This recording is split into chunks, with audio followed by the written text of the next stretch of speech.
Every time you say disaster, you're speaking ancient Greek. You're literally saying bad star. And that's not just some quirky word origin, it's evidence of something our ancestors witnessed. They weren't being poetic when they blamed catastrophes on the stars, they were remembering something that almost wiped us out.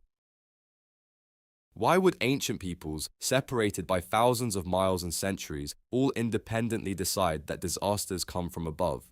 The Greeks called it dis-astron, bad star. The Romans adopted it as dis-astrum. Medieval astrologers spoke of stella malefica, evil star. Even today, we say someone is ill-starred when misfortune strikes them. This isn't coincidence, this is cultural memory. Modern astronomy has revealed that the greatest threats to life on Earth really do come from the stars. Gamma-ray bursts that could strip away our ozone layer, supernovas that could irradiate our planet, wandering stars that could fling comets toward us like cosmic bullets. The ancients weren't being superstitious, they were being accurate. Disaster entered English around 1590 through French disastre, which came from Italian disastro. But the roots go back to ancient Greek, dis, meaning bad or ill, and astron, meaning star. The sense was specifically astrological, a calamity blamed on the unfavorable position of a planet or star. Now, you might think this was just primitive thinking, ancient people looking for someone to blame when bad things happened. But the Greeks calculated the Earth's circumference to within 200 miles. They predicted eclipses. They understood that the morning and evening star were the same planet. These weren't people who casually blamed random events on sky gods. The astrological meaning of disaster referred to unfavorable celestial events that astrologers believed brought misfortune. A planet in the wrong house, a conjunction at the wrong time, a comet appearing in the wrong constellation. The word encompassed this broader concept that celestial events could influence or foretell earthly disasters. The Romans had a parallel concept, sidus sinistrum, literally unlucky star. Medieval Latin texts are full of references to stella malefica, evil star. The pattern repeats across cultures. In Chinese astronomy, certain star configurations were called disaster stars that presage floods, famines, and wars. Sanskrit texts speak of grahas, planets that could seize or afflict human affairs. This wasn't just European thinking. Indigenous Australian Dreamtime stories speak of catastrophes caused by stars falling from the sky. Native American traditions across dozens of tribes tell of a time when the sky fell and brought fire and flood. Polynesian navigation myths include warnings about cursed star paths that bring destruction to those who follow them. The consistency is remarkable. Cultures that had no contact with each other, developing over thousands of years, all arrived at the same basic idea. The worst disasters come from above, from the stars, from space. Modern science reveals why this etymology makes perfect sense. The greatest threats to life on Earth really do come from the stars. Gamma-ray bursts are the most powerful explosions in the universe, more energetic than our sun will produce in its entire 10 billion year lifetime, concentrated into a beam and released in seconds. When a massive star collapses into a black hole, it can fire a focused jet of radiation across thousands of light years. If one of these beams hit Earth, it would strip away our ozone layer in minutes, leaving all surface life exposed to lethal solar radiation. The star system WR104, about 6,000 light-years away in the constellation Sagittarius, is a prime candidate for producing such a burst. We can't predict when it will happen. If the beam happens to be pointed our way, we'd have no warning. The first sign would be our satellites going dark, followed by the aurora appearing at latitudes where it's never been seen before, followed by mass extinction.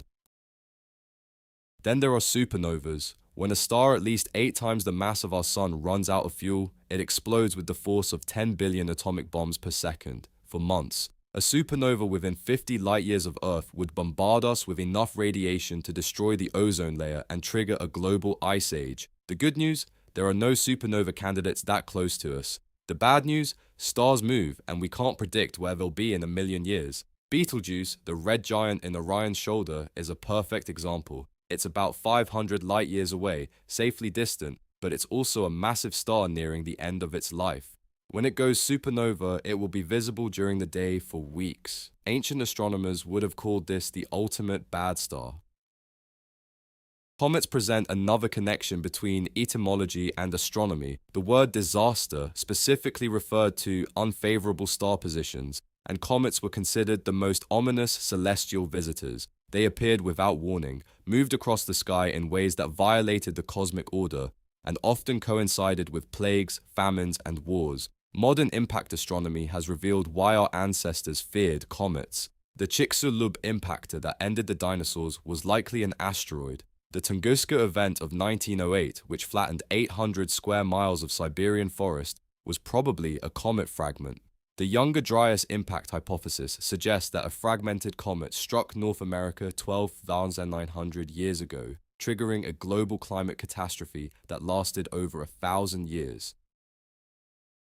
There's growing evidence that this ancient comet impact was recorded in human memory and mythology. The archaeological site of Göbekli Tepe in Turkey, built around 11,600 years ago, contains stone pillars covered with animal carvings that some researchers interpret as a star map commemorating the impact event. Pillar 43, known as the vulture stone, shows a vulture and other animals arranged in patterns that match the constellations visible during the Younger Dryas period. If this interpretation is correct, then Göbekli Tepe isn't just the world's oldest temple, it's the world's oldest disaster memorial. Our ancestors literally carved the memory of a cosmic catastrophe into stone, creating a monument to the time when a bad star nearly ended human civilization. The word disaster contains evidence of cultural trauma that spans millennia. The idea that catastrophes come from the stars isn't superstition. It's an accurate assessment of existential risk that our ancestors encoded into language itself. Oral traditions among Indigenous Australian peoples contain stories that can be traced back 65,000 years, longer than any written history. These stories include detailed accounts of rising sea levels at the end of the last ice age, volcanic eruptions, and meteor impacts. The stories aren't just entertainment, they're survival manuals disguised as mythology.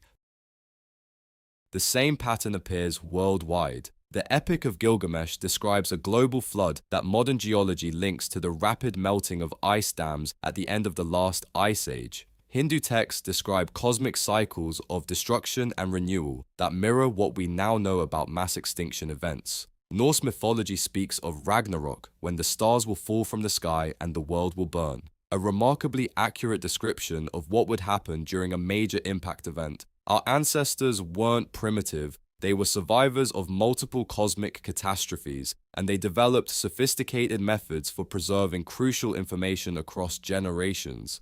Language was one of those methods. When they created words like disaster, catastrophe, and calamity, they were encoding warnings about the greatest threats to human survival. The word catastrophe itself comes from Greek catastrophe, meaning an overturning, specifically the moment in a tragedy when the hero's fate is sealed.